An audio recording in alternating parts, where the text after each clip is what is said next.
누가복음 14장 7절부터 14절 제가 읽겠습니다.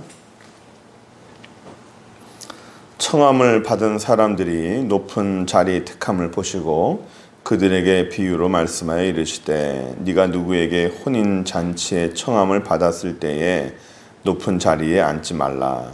그렇지 않으면 너보다 더 높은 사람이 청함을 받은 경우에 너와 그를 청한 자가 와서 너더러 이 사람에게 자리를 내주라 하리니 그때 네가 부끄러워 끝자리로 가게 되리라. 청함을 받았을 때에 차라리 가서 끝자리에 앉으라.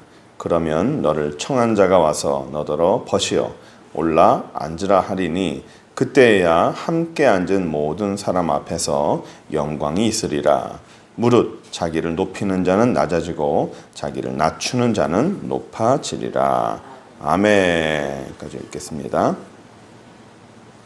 여러분들 어디 야유회나 혹은 밖에 어디 단체로 수련회나 이렇게 가시면 다 끝나고 나면 단체 사진 찍죠. 어떤 회의를 할 때도 어떤 모임이 끝나고 나면 단체 사진을 찍습니다. 단체 사진을 찍는데 여러분들 단체 사진 찍을 때 주로 어디 쓰세요? 뭐 몇 줄로 이렇게 이제 찍을 때도 있고요. 한 줄로 찍을 때도 있고 뭐 5명이든 10명이든 20명이든 30명이든 40명이든 사람이 많을수록 이렇게 많이 모여서 찍잖아요. 대부분 단체 사진 찍으면 대부분 자기들이 서는 자리들이 있어요. 단체 사진 찍는 거 보면 항상 내가 서는 위치들이 거의 비슷합니다. 저 같은 경우는 이 사진에서 보면 항상 왼쪽 후반부에 저는 항상 서요. 또는 뭐 어떤 자리에 서면 중요한 자리가 되면 사람들이 가운데 앉으세요 라고 하면 가운데 자리에 앉기도 하지만 대부분 이렇게 약간 오른쪽에서 이렇게 서 있습니다. 어떤 분은 항상 중앙에 있는 분이 있어요. 어느 모임이든지 사진을 찍을 때 나는 중앙에 서리라 해가지고 항상 키가 크든지 작든지 항상 중앙에만 서는 분이 있습니다. 또 어떤 분은 사진 찍을 때 뭐 사이에 끼는 게 싫다 그래가지고 그냥 맨 가쪽에 항상 맨 끝에 서는 분이 계세요. 그리고 키가 큰 분들 가운데서는 나 때문에 다른 사람이 피해보는 거 싫다 그래서 아예 그냥 맨 뒤로 가서 사람들의 머리 사이에 그냥 겨우 얼굴만 겨우 나오게끔 이렇게 찍는 분도 계세요. 그 사람이 사진을 찍는 걸 보면 사진 찍는 위치를 보면 그분의 성품을 어느 정도 알 수 있다 그래요. 항상 중앙에 앉으려고 하는 사람은 그 사람은 사회생활도 항상 가운데에 앉으려고 그러고 사람들에게 주목받고 싶어하고 뭐든지 다른 사람들을 리더하고 싶어하고 뭐든지 많은 사람들에게 가운데 있고 싶어하는 그 마음이 있어서 항상 가운데 섭니다. 맨 뒤에서 사람들 뒤에 얼굴만 겨우 내미는 사람들은 숨고 싶어하는 경향이 많죠. 나서기 싫어하는 분들이죠. 이게 극단적으로 이렇게 치우치는 경우들이 있어요. 대부분이 교회에서도요. 어느 교회든지 가면 비슷하게 자기가 앉는 자리에 간혹 가죠. 왜냐하면 자기가 편한 자리예요. 항상 중앙을 좋아하시는 분들은 강대상 맨 앞에, 맨 가운데, 앞쪽에만 항상 앉는 분이 계시고 또 어떤 분들은 맨 가쪽에 앉는 분이 계시고 또 어떤 분은 교회 맨 뒤에 사람들 뒤에 항상 머리 뒤에 가려서 목사님 얼굴 뒤에서 숨는 경우들도 간혹 있어요. 본인이 보고 싶을 때만 간혹 머리만 짝딱 내밀어서 목사님 얼굴 보는 경우들도 있고요.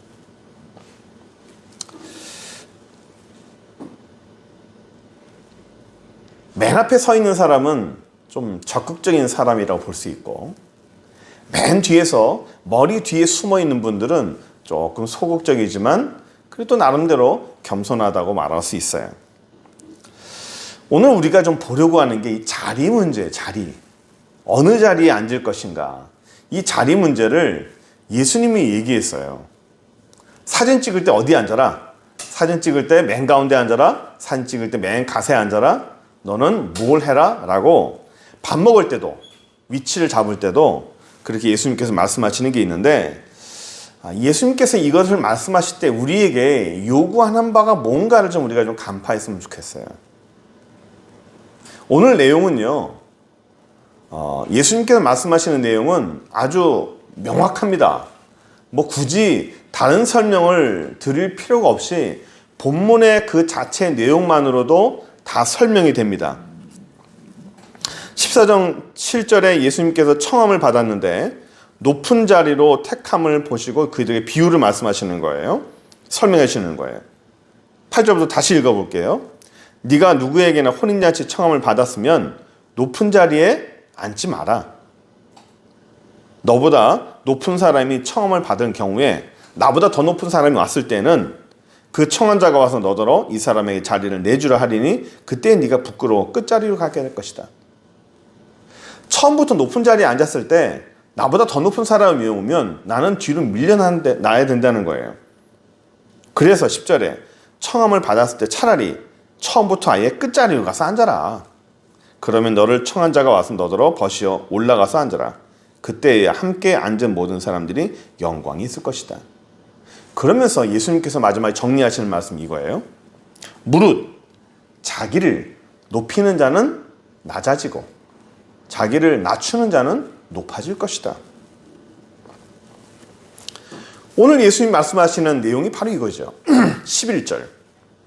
자기를 높이는 자는 낮아질 것이고 내 자신을 낮추는 자는 높아질 것이다. 역설입니다. 나를 높이면 높아지는 것이 아니라 낮아질 것이다. 그리고 나를 낮추면 높아질 것이라는 거죠.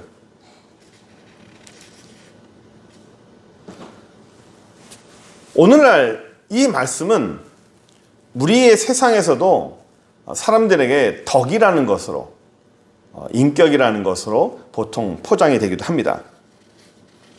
근데 보시면 예수님께서 말씀하신 11절의 이 내용이 우리에게 참 적응하기가 어려울 때도 있어요, 사실은. 직장 안에서도 일반 사회생활에서 경쟁 사회 속에서 요즘은 자기를 드러내야 돼요. 드러내야 되고 내 위치는 내가 잡아야 됩니다. 어느 선상에서 이렇게 자기 위치를 잡을 때 애초에 나는 겸손한 모습으로 낮은 자리에 가겠다라고 낮은 자리로 가게 되면 요즘 사회에서는요, 그게 자기 자리가 돼버려요. 너는 그런 사람이구나 하고 사람들이 그냥 그거를 고정화돼 버립니다. 픽스시켜 버려요. 나는 아니지만 난 그래도 겸손하게 간다라고 하지만 사람들이 나를 안 알아봐줘요. 우리의 말이 이런 말이 있잖아요. 진실은 결국은 드러나게 돼 있고 그 사람의 실력은 결국은 드러나게 돼 있다. 그런데 사실은 우리의 현실 속에서 보면 드러나지 않을 때가 참 많아요. 남들이 나를 알아주지 않을 때가 참 많습니다. 실상과 현실을 알아주지 않을 때가 참 많은 거죠. 거기에 예수님께서 말씀하시는 이 낮아지는 겸손에 대한 것들이 이 괴리가 생기고 충돌이 생기게 되는 거예요. 여러분들에게 질문을 하면서 좀 시작했으면 좋겠어요. 여러분들은 겸손하십니까? 겸손하세요? 본인이 생각할 때 나는 겸손한 편이다. 난 겸손하다라고 생각하십니까? 내가 교만하지 않으면 나는 겸손한 거지. 남들에게 나는 교만하다는 소리는 안 들어. 그럼 겸손한 거 아닌가? 라고 생각하십니까? 겸손의 기준이 뭘까요? 어느 정도까지 하면 겸손하다고 보통 사람들이 생각합니까? 뭘 해야, 어떻게 살아야 사람들이 나를 겸손하다고 그럴까요? 사람들이 이렇게 말합니다. 당신 참 잘하십니다. 참 훌륭하십니다. 대단하십니다 라고 박수를 쳐주면 우리는 보통 어떻게 합니까?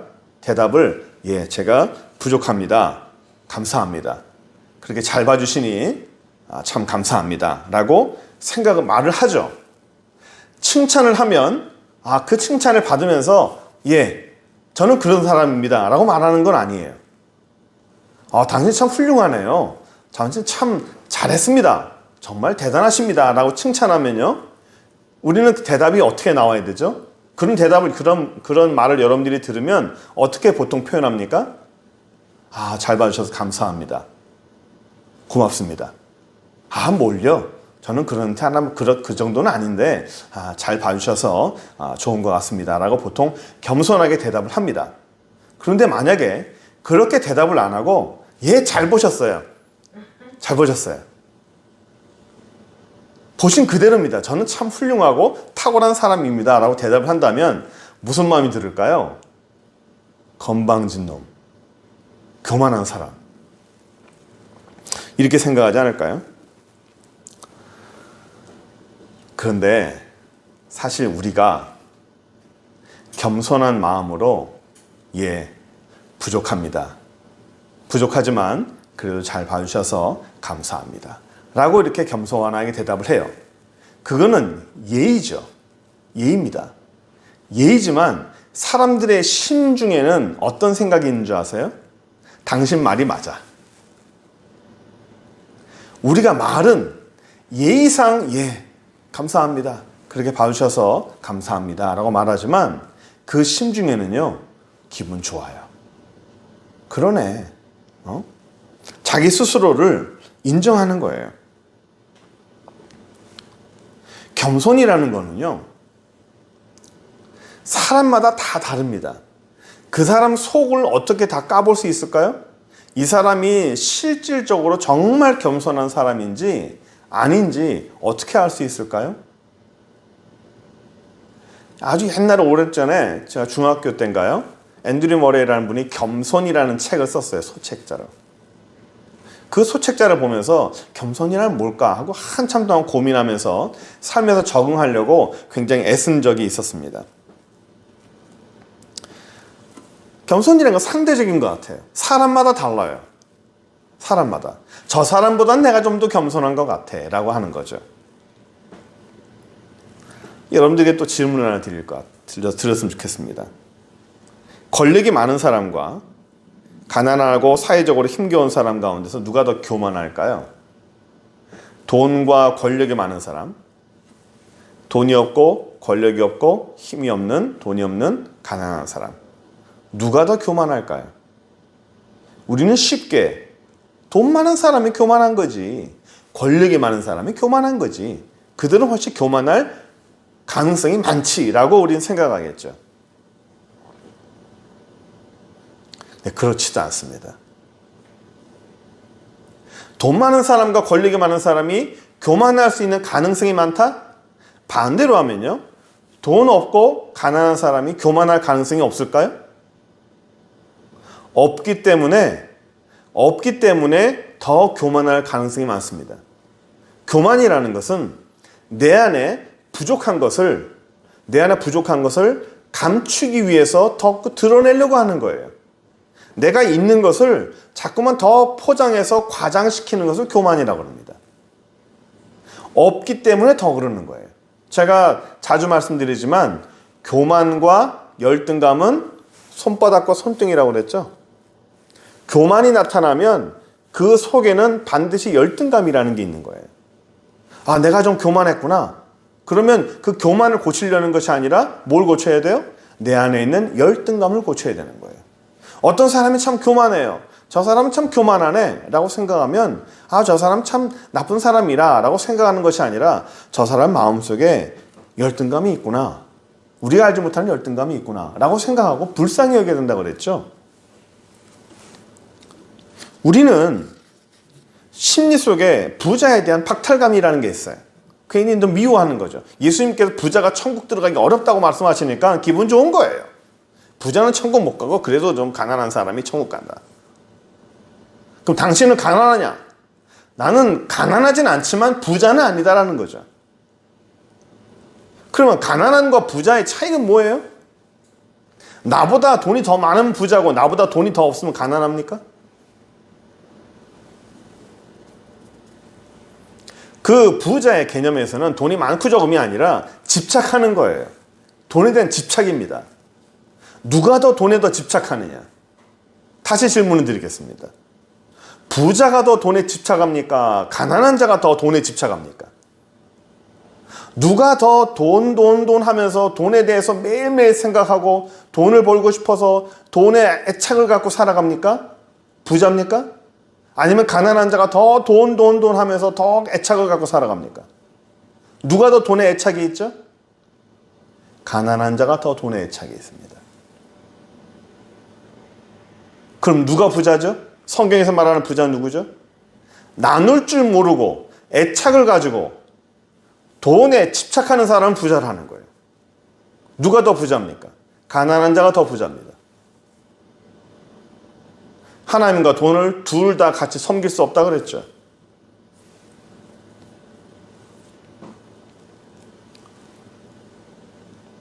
우리는 자꾸만 나는 가난하진 않지만 그래도 부자는 아니야. 그래도 가난한 사람 나보다 못하니까 불쌍한 사람이고 내가 케어해줘야 하는 사람이고 부자는 나와는 다른 사람이고 그들은 나쁜 사람이고 하지만 나는 가고 싶고 높은 자리에 올라가고 싶고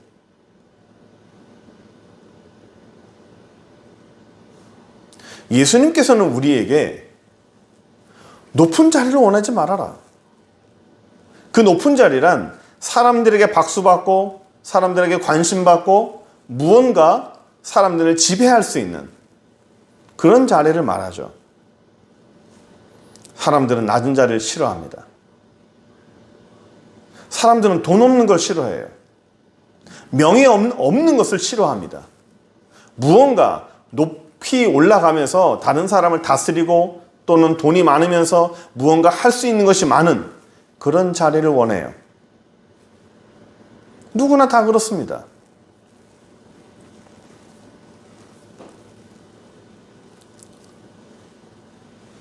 위로 올라갈수록 높은 자리에 올라갈수록 내 자신이 돋보이니까 위에 올라가면 우월감을 느낍니까? 지배력을 느껴요? 사람들의 존경과 박수받는 그런 자리. 예수님께서는 우리의 심성을 이미 다 간파하고 있어요. 돈을 원하고 권력을 원하고 좀 더 높은 자리를 원하고 겸손한 듯 하지만 교만한 우리의 모든 심성을 다 이미 간파하고 있습니다. 저와 여러분 여기에서 벗어납니까? 저도 똑같아요. 겸손한 척하지만 우린 다 교만한 사람입니다. 우리의 가면을 쓰면서 우리의 얼굴로서 우리의 말로서 사람들에게 겸손의 미덕을 내세우면서 예의를 내세우면서 실상 우리의 심정은 어때요? 우리의 속은 어때요? 교만합니다. 우린 교만해요. 예수님께서 우리에게 이렇게 말씀하실 때 자기를 높이는 자는 낮아지고 나를 낮추는 자는 높아지려 할 때 왜 이런 말씀하셨을까요? 우리 모든 사람들이 내 자신을 높이려고 하기 때문에 그러는 거예요. 한 명 열애 없이 그래요. 아, 목사님 난 그래 겸손한 사람입니다. 한번 까볼까요? 그 속을 한번 다 들춰볼까요?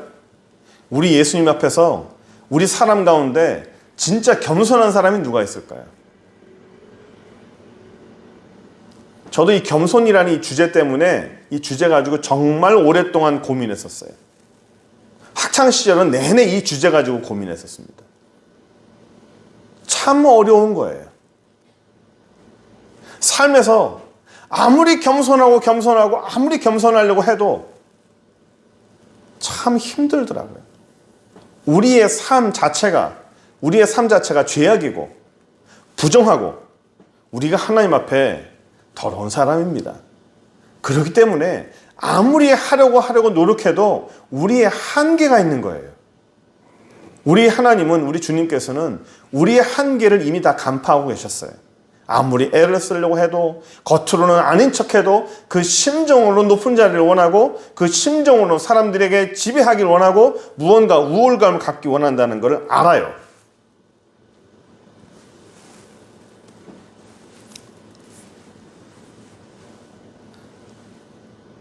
자기 내면에 내 안에 능력이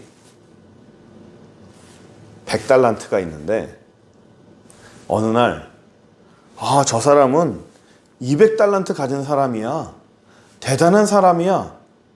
그래서 사람들이 그 사람을 좀 더 크게 봅니다.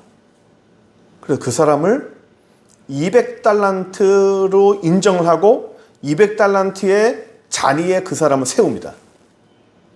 그러면 굉장히 능력이 많은 사람으로 사람들이 알겠죠. 와, 사람들이 나를 굉장히 높게 보고 나를 굉장히 큰 사람으로 아네? 실상은 아닌데, 실상 나는 아닌데 사람들이 나를 굉장히 잘하는 사람으로, 훌륭한 사람으로 보는 거예요. 그럼 기분은 좋죠? 예? 기분은 좋아요. 그러나 그 사람은 실상이 그게 아니에요. 결국에는 사람들이 다 알게 됩니다. 저 사람은 능력이 100달란트밖에 안 되는데 200달란트의 자리에 앉았네. 사람들이 나중에는 무시합니다. 멸시합니다. 그릇도 안 되는 사람이 저기에 앉아. 이런 겁니다. 쉽게 생각해서 엔진이 만약에 엔진이 3000cc인데 엔진이 우리나라의 제일 큰 차 3000cc 엔진인데 차체는 1000cc예요. 그냥 쉽게 생각해서 그랜저 엔진을 마티즈에 달았어요. 그랜저 엔진을 마티즈에 달면 마티즈가 운전할 때 어떨까요? 조금만 밟아도 아주 힘이 넘치겠죠. 막 차가 붕붕붕 날아가겠죠. 그러나 반대의 경우 엔진은 1000cc인데 엔진은 마티즈인데 차량을 그랜저에 달았어요. 그랜저에다가 마티즈 엔진을 달면 어떻게 될까요? 너무 힘겹겠죠? 너무 힘겨울 거예요. 아주 악을 쓰고 갈 겁니다. 그것과 같아요.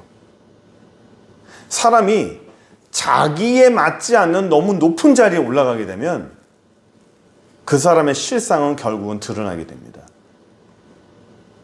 결국은 아무것도 아니라는 걸 알게 되는 거예요. 우리나라 속담에 이런 말 있잖아요. 이 가랭이 찢어진다고 그러죠.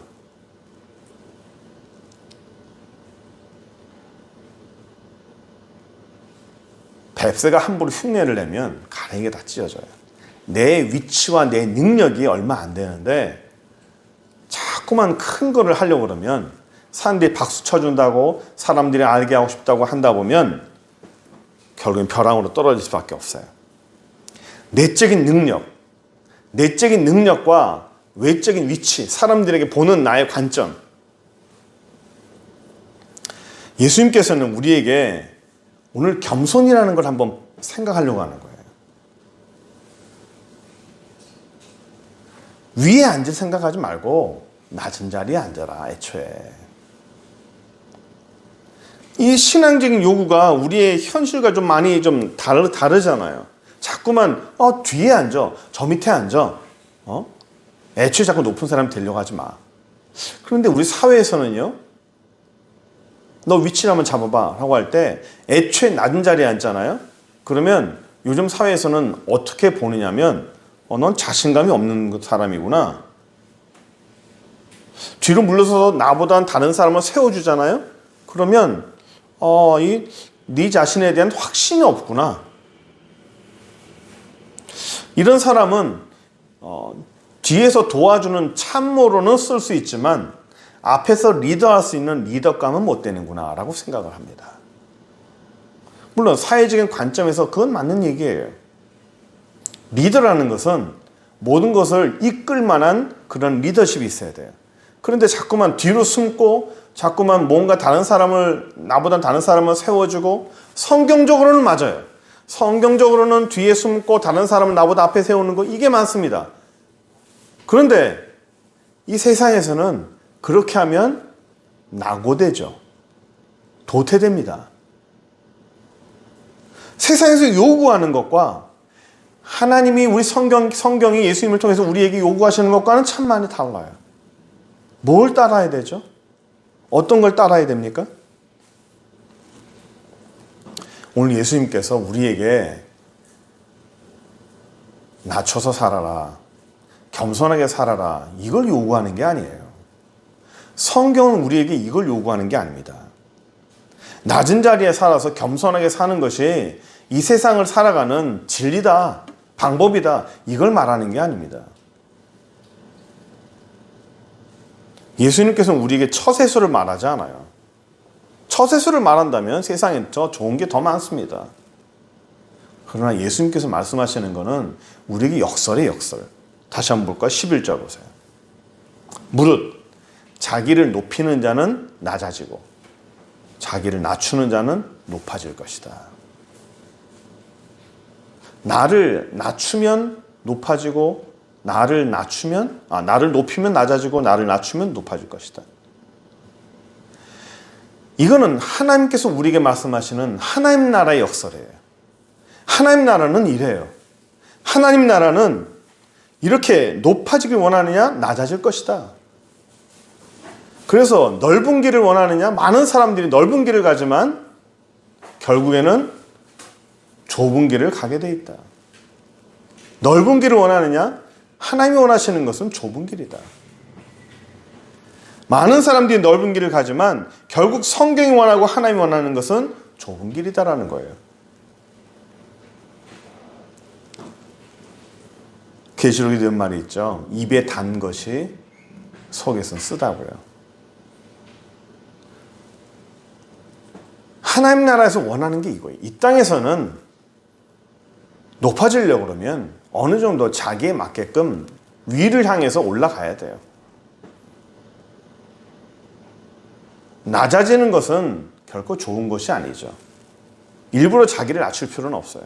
하지만 이 땅에서 하나님의 나라의 법으로 사는 우리들은 그렇게 사는 것을 하나님이 원하지 않아요. 하나님 나라의 법은 정말 높아지길 원하느냐? 그러면 낮아져라. 낮은 자리에 서라. 명예를 얻고 싶으냐? 좀 더 겸손해라.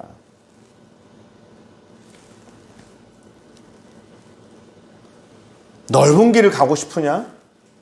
좁은 길을 가라. 많은 사람들에게 박수 받고 싶으냐? 그러면 선택을 남들이 가지 않은 선택을 해라라는 거죠. 이 땅의 법과 하나님 나라의 법이 다르다는 거예요. 사람들이 원하는 것과 하나님이 원하는 게 다르다는 겁니다. 예수님께서 말씀하신 역설은 계속됩니다. 예수님이 영접할 때도 주님으로 영접해라. 예수님을 주인으로 영접하고 너희는 종으로 내려가라. 나는 죄인이라서 이제부터는 예수님을 나의 주인으로 모시고 나는 종으로 내려앉겠습니다. 고백해라. 그렇게 고백하잖아요? 예, 나는 이제부터 종입니다. 예수님을 나의 주인으로 나는 종입니다라고 고백하는 순간 우리 신분이 바뀌어버리잖아요. 주인과 종의 관계가 아닌 아버지와 아들 관계로 바뀌잖아요. 이게 역설이에요. 세상은 주인으로 모시면 주인과 종의 관계가 됩니다. 그러나 하나님 나라는 주인으로 모시는 동시에 주인으로 모시면 그 순간 하나님은 우리의 주인이 되는 것이 아니라 우리의 아버지가 되는 거예요. 그래서 성경은 우리에게 하나님 나라의 겸손을 원하세요. 인격적으로 예의상 하는 그런 겸손이 아니라 하나님 나라의 겸손인 거예요. 하나님 나라가 말씀하시는 그런 겸손을 말씀하세요. 우리는 이 겸손 속에서 우리가 살았으면 좋겠어요. 하나님이 우리에게 뭘 원하시는지, 주님이 우리에게 뭘 원하시는지, 하나님이 우리 이 땅에서 살 때 어떤 걸 원하시는지를 그걸 알고 이 땅에 사는 그런 가치관으로 사는 것이 아니라 하나님 나라에서 원하는 그런 가치관으로 살아가는 저 여러분들에게 바랍니다. 기도합시다. 전능하신 하나님 감사합니다. 저희에게 한없는 은혜와 사랑을 허락하여 주시고 믿음으로 살게 하시며 여호와의 영광 가운데 살게 하심을 감사합니다. 주님과 더불어서 매일매일 승리하는 자들 되게 하여 주시고 하나님 앞에서 이 땅에 사는 법으로 사는 것이 아니라 하나님 나라의 법으로 살아가는 귀한 영혼들 되게 하여 주옵소서. 예수 그리스도의 이름으로 기도합니다. 아멘.